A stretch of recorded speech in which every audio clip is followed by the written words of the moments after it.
네, 지난달 30일 정부가 당분간 부산 지역을 조정 대상 지역으로 유지하는 것으로 결정을 했죠.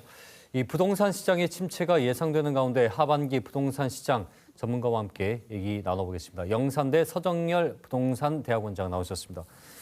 원장님 어서 오십시오. 네, 안녕하세요. 자, 일단 정부가 과열지구 조정 대상 지역의 조정안 발표를 주거정책심의위에서 결정을 했습니다. 근데 대구하고 대전은 많이 풀렸는데 부산은 한 곳도 풀리지 않았습니다. 어떻게 좀 평가하십니까? 네, 우리 지역의 많은 분들이 조정 대상 지역 해제를 기대하셨는데 그렇게 되지 못해서 좀 아쉽게도 해제되지는 않았는데요. 예.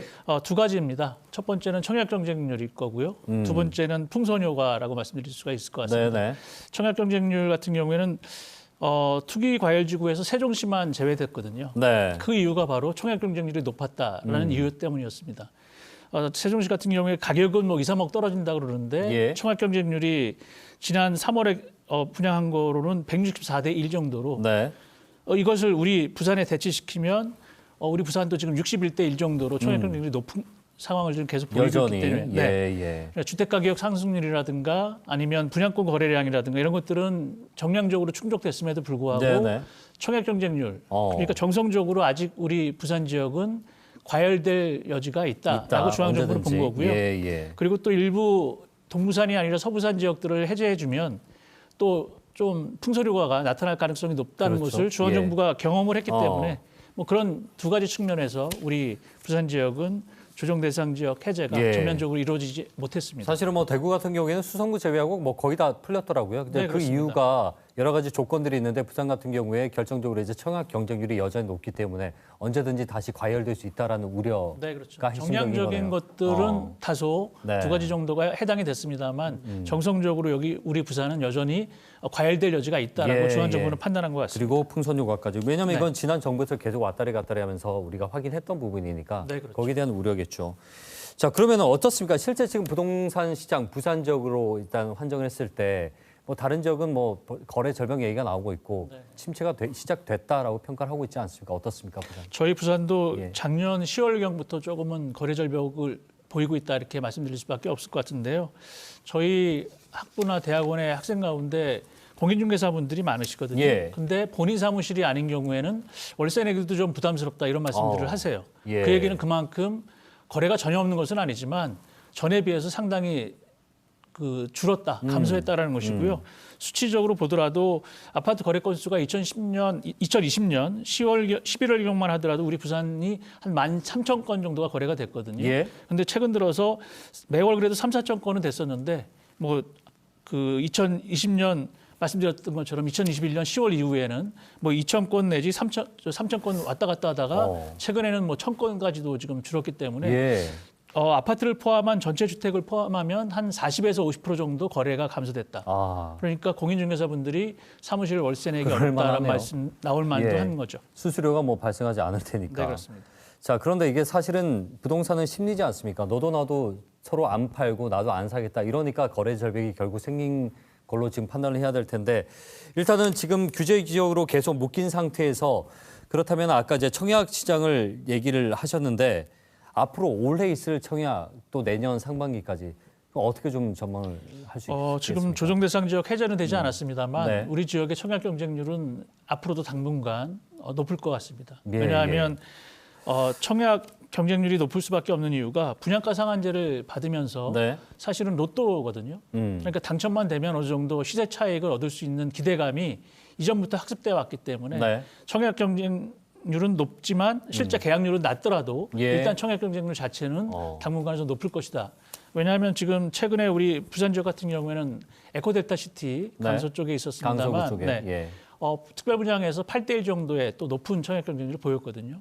결국은 이런 기대감이 이전에 가격이 많이 올랐을 때 집을 사지 못한 실수요자 입장에서도 청약통장 쓰겠다. 그리고 그 청약통장 쓴 것에 대해서 어느 정도 가격이 또 추가적으로 오르게 되면 시세 차익을 기대할 수 있다는 기대감이 청약 경쟁률을 높이는 원인으로 작용할 것 같습니다. 예, 일단 우리가 이제 저 분양권 당첨이 되면은 프리미엄, 이제 피값이 몇 억씩 오르고 이런 걸 다 우리가 학습을 했으니까 거기에 대한 기대감 때문에 일단은 넣고 보자 이렇게 될 거라는 거잖아요. 자, 이번 달부터 대출 환경의 변화가 생깁니다. 대출 규제 강화. 일부 주택 관련된 대출은 일부 이제 완화되는 움직임도 있긴 합니다만 이 대출 자체가 부동산 시장에 미친 영향을 좀 살펴봐야 될 것 같아요. 금리가 계속 오를 거니까요. 예, 어떻습니까? 두 가지입니다. 그러니까 하나는 대출을 쉽게 받을 수 있게 됐죠. 그런데 예. 사실은 쉽게 받을 수 있게 된 건 생애 최초로 LTV 80% 받는 그렇죠. 분들에 해당인데 네. 이건 역시도 지금 2단계에서 소위 DSR 총부채 상환 원리금 상환 비율이 3단계로 규제가 되면서 1억 이상만 넘어도 그 원리금 상환액이 연소득의 40%를 초과할 수가 없게 해놨기 때문에 오히려 대출을 받기가 어렵게 됐습니다. 실제적으로 봤을 네, 때. 그러니까 예. 시장에서 거기다 지금 금리까지 오르고 있는 상황인 것을 염두에 두면 대출도 받기 어렵고 금리는 올라갔고 네. 그렇다면 실수요자 입장에서도 이 대출받는 시장이 상당히 어려워진 시장이기 예. 때문에 시장에 진입하는 것 자체가 더 어려워졌다 이렇게 볼 수가 있겠죠. 그렇군요. 자, 근데 제가 좀 전에 얘기했지만 문제는 계속해서 미국의 금리 인상, 우리도 금리를 올릴 테고요. 규제는 이렇게 강화되고 있고. 그래서 집을 사고 팔고보다 일단은 전세로 옮겨가자. 이렇게 되고 있단 말이죠. 전세 시장은 어떻게 좀 전망할 수 있겠습니까? 일단 우리 전세 시장 같은 경우에는 그 부산 지역 같은 경우는 지금 서울도 마찬가지입니다. 결국은 임대차 3법에 따라서 계약갱신 청구권이 예. 해제가 되는 8월이 되면 전세 가격이 급등할 것이다라고 예상을 했는데요. 시장에서는 지금 전세 가격이 내리고 있습니다. 네. 그 얘기는 전세로 들어갈 사람들이 서울 쪽에서는 탈서울 했기 때문에 서울 경기도 쪽으로 이미 이전을 해서 네. 영끌 내지는 패닉바잉을 한 것이고요. 우리 지역에서 그것을 보면 일단 입주 물량이 많습니다. 예. 그러니까 지금 우리 공급이 되고 있다는 얘기죠. 네, 맞습니다. 예. 그러니까 아파트 매매 가격도 우리 지역 같은 경우에는 지금 약보합을 보이고 있고요. 약간 상승에 꺾인 상태에서 보이고 있는데 네. 전세 가격은 오히려 지금 마이너스는 보이고 있지 않습니다. 전체적으로 보면. 물론 지역적으로 보면 부산 진구라든가 해운대 네. 같은 경우에는 지금 전세 가격이 좀 떨어졌습니다. 그 얘기는 무슨 얘기냐 하면 매매를 하지 않지만 내 집은 사지 않지만 오히려 전월세 쪽으로 옮겨가는 수요가 예. 많다라고 볼 수 있는 것이고요. 그런 측면에서 보면 입주 물량이 우리 지역만 하더라도 지금 하반기에만 한 16,000세대가 있고요. 예. 그리고 2023년도에는 23,000세대 정도가 있습니다. 예. 그러니까 물량이 어느 정도 확보되어 있다는 것을 우리 지역 분들은 아시기 때문에 네. 굳이 가격 하락이 예상되는데 매수하지 않고 전세 수요로 계속 간다고 한다면 네. 결국은 전월세 가격이 입주 물량이 많다는 측면에서 보면 급격하게 오를 일도 없다.